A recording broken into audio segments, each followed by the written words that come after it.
Howdy folks, welcome back to Let's Play Banjo Kazooie. I was just making sure I got everything in Mumbo's Mountain and I thought it was hilarious that I've apparently spent 32 minutes here, which I assume a chunk of that was probably spent completely idle. Anyway, as of now, there have been a few episodes of Yooka Laylee. I've considered some of my positions on how it stacks up. And I just want to say that this is episode 3 of Banjo Kazooie. We're well on our way to World 2. I am offline, apparently. I don't know that I want to be online anyway, so whatever. I think this is neat, that you have to do something inside the level that makes something pop up outside the level. I assume that was two of the pieces in Grunty's lair is what that was saying. And I have to go back in there and talk to Mumbo, conveniently.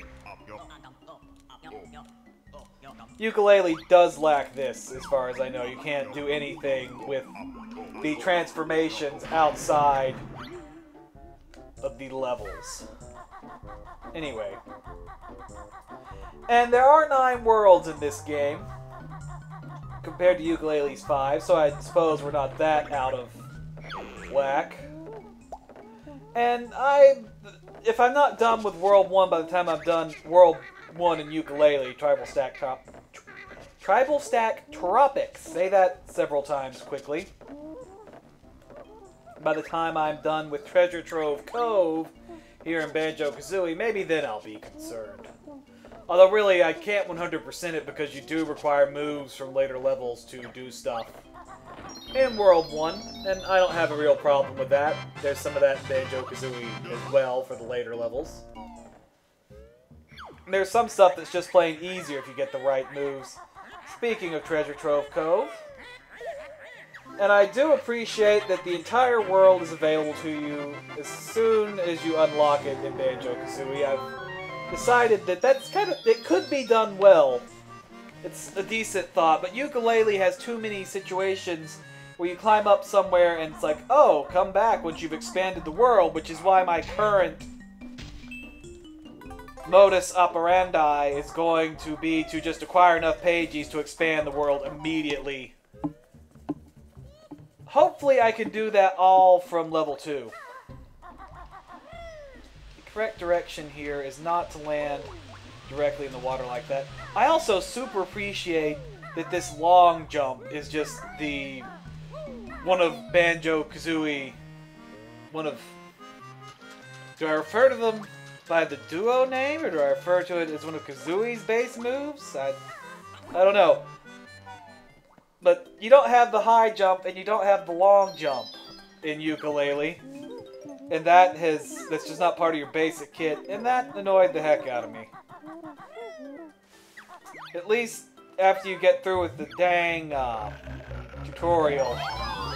Don't. I can never remember which button, it's X, makes you go fast. I have seen just a tiny bit of Treasure Trove Cove, so I sort of know what I'm doing here, but it's not going to be as quick as Mumbo's Mountain.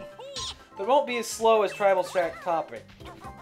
Dang, Tribalstack Tropics. I wouldn't think that would be that hard. This is the first boss of Banjo Kazooie, if you can consider it that. And normally what I would do is there is a move later on that just makes you invincible and makes him super easy to kill. Or at least that's how I remember killing him in my youth. When really he's... I wonder if that's just... certainly not because I like the next level more. That's where you get the invulnerability move. Ugh! Oh, jeez! He's really stepping up his game. Alright? Okay. Come on. I'm not afraid of you. Yeah! I only nearly died. I think I did have to restart the game at some point, and that made me lose my lives. That's, oh, dang.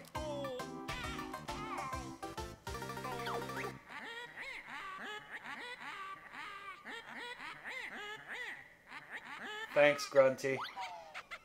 your smarmy giggles.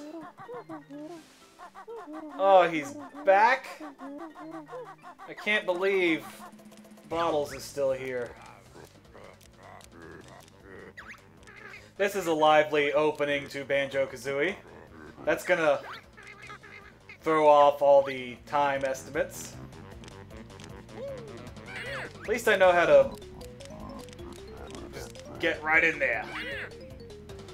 Anyway, I was going to say, as far as recording secrets go, it has to be episode 2 of Yooka Laylee that I just recorded, surely. And where I was babbling about how it is already summer around here, basically. And how I have to have all the fans off so that the microphone doesn't catch them. I need to be ready to murder these crabs. What are their crabs doing inside another crab, anyway? Is this some kind of weird sex thing? Is it okay for me to talk about sex on YouTube anymore? I don't know how G-rated I'm supposed to be. Anyway. I am in a different room now. The air conditioner's run 2 or 3 times in like 40 minutes of recording and checking to make sure it didn't explode and running around rewiring everything to get a different game entirely. I have to admit, that is the worst part of Let's Playing 2 games directly beside each other like this. It's go in and... Actually, part of that's for a streaming setup. I plan... There's a game called Tumbleseed, which has absolutely nothing to do with Banjo Kazooie or Rare or anything in any way. It's just this neat indie game that I have on my Nintendo Switch. And they're running a contest where if you do well enough in their daily challenge, it's sort of a roguelike, make $500. So it's like, yeah, I'm good enough to do this. I'll set everything up to stream so I'll be ready. Blubber here wants me to collect his gold, which is underwater. One thing Yooka Laylee kicks the tar out of literally every game ever on is its underwater levels, and for kind of a cheap reason. You'll see when we get there. It'll be a nice little in-joke between us. Anyway, so it's like, yeah, I'll stream some Tumbleseed to enter the contest. And the daily challenge, actually completing the game is pretty much like NetHack. A bunch of your runs are never going to go anywhere. And the daily challenge scores are like 500 or something. My highest score is like 300, and I'm working. It's like, yeah, I'm going to get this. It's going to be great. And then first day, some guy comes out of nowhere, ends it, gets to the end, gets the highest score you can have is 1,000, and does it in 22 minutes, which is not outrageous when you do manage to get it. It's like, oh, okay, I have no chance on the first couple days. I'm hoping that there are few enough people playing Tumbleseed that I will get good enough. And that was a super long aside for what amounts to, oh yeah, I had to replug different things into my capture card. I hope you enjoyed that complete non sequitur. Come on, Banjo, there we go. I don't know if it's my depth perspective or the fault of the games. Yeah, here's your gold, you blubbery blubhole. He's happy that I gave him his treasure. He gives me something else made of gold. And we will never ever see him again. He is dead. To us, at least. I do believe... Ugh, there's a mumbo token under here. Why is there a molehill here?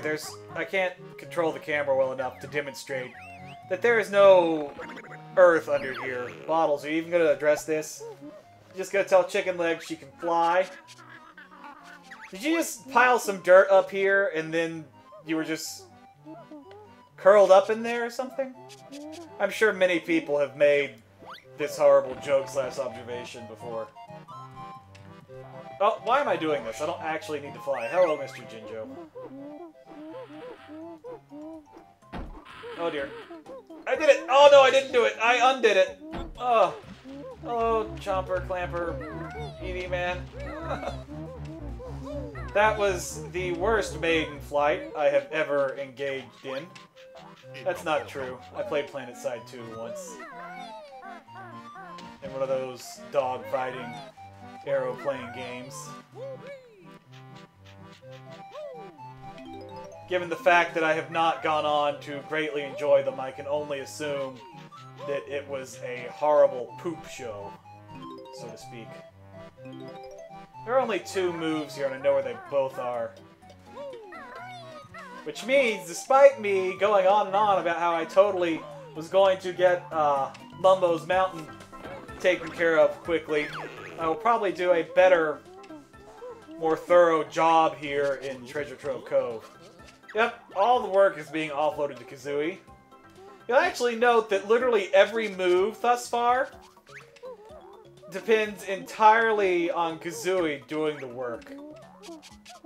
She shoots the eggs, she does the walks, she pops out of the backpack and does this, and thankfully, if you do what I just did, the charge is held and you still do the super long jump.